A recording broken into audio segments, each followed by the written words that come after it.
Africa wants a freedom. Africa must be free. Oracles indicated. Des faits indiquent que Kwame Nkrumah était malfaisant. Monsieur le Président, il y a un coup d'État. Je n'avais jamais vu une telle explosion de joie.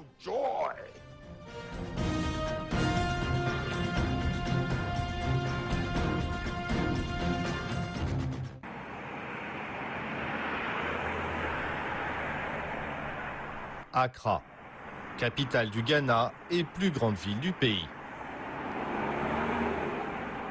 Son nom serait dérivé de Nkran, un mot de la langue akane signifiant fourmi. Pas étonnant d'y voir des hommes et des femmes se bousculer et s'affairer sous le soleil brûlant pour gagner quelques sous. C'est dans ces mêmes rues que marchait un grand homme.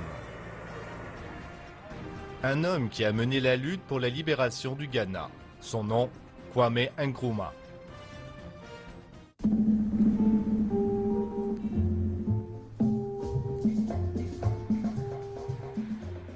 C'est sous sa direction que le Ghana a fait de grands progrès en termes de développement, comme la construction de la ville de Tema,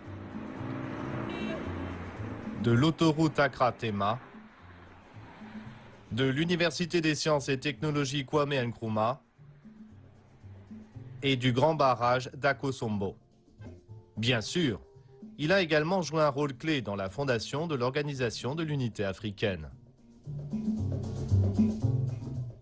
Kwame Nkrumah est salué pour ses réalisations au-delà des frontières du Ghana. Cette décennie est la décennie de l'indépendance africaine. En avant, vers l'indépendance. L'indépendance maintenant. Demain, les États-Unis d'Afrique. Pour lui, l'Union africaine est une passion et je pense qu'il avait raison. Regardez ce qui se passe en Afrique maintenant, regardez ce qui se passe au Congo. C'est l'un des pays les plus riches. Mais où en est-il maintenant? Il y a des chefs de guerre partout avec des entreprises privées de l'extérieur. Et ils font ce qu'ils veulent. Regardez ce qui se passe dans toute l'Afrique. Il avait prédit que si on ne s'unissait pas, on en serait là où nous en sommes maintenant. Le docteur Kebi Asante était secrétaire d'État sous la direction de Kwame Nkrumah. Il raconte quelle personnalité avait Nkrumah. Il pouvait être charmant quand il le voulait. Mais généralement, avec ceux qui travaillaient avec lui, il était ce que j'appellerais un contremaître dur et charmant.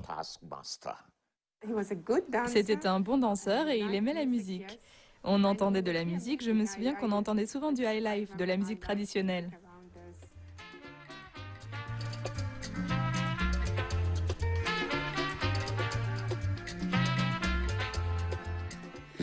Son sourire était contagieux.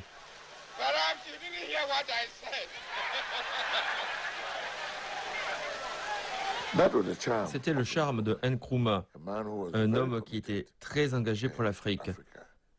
Nkrumah a vécu et est mort en africain. Il naît en septembre 1909 dans un village de la Côte de l'Or, nom du Ghana avant son indépendance. On le prénomme Francis Nya Kofi Ngioma. Son père est orfèvre et sa mère fait du commerce de détail. Plus tard, son nom change pour devenir Kwame Nkrumah. Nkrumah fait ses études à l'école d'Achimota en 1930, puis devient enseignant.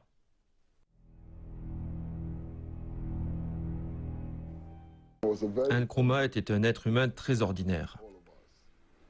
Il était humain comme nous tous. Il est né dans un petit village, un village minuscule dans l'ouest du Ghana.